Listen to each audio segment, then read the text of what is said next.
Channel of Vadodara. Dabhoi નગરપાલિકા દ્વારા single use plastic પર મોટી કાર્યવાહી હાથ ધરી હતી।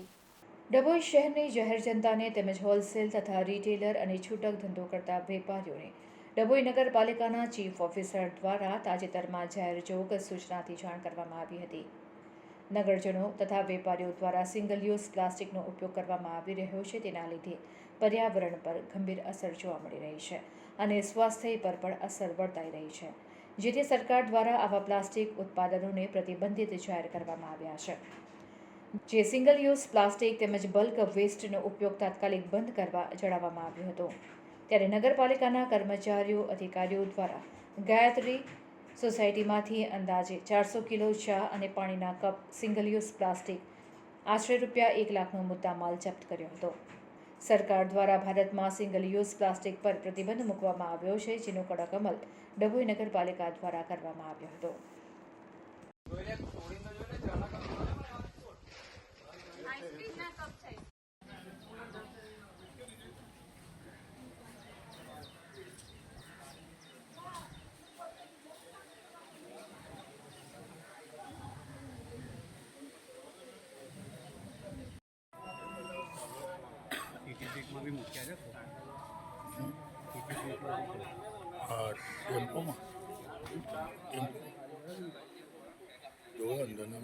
ટેમ્પોના લીધા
મહિનો ટાઈમ આપ્યો તો ભેગા કે કોઈ ગામડે ના કરે।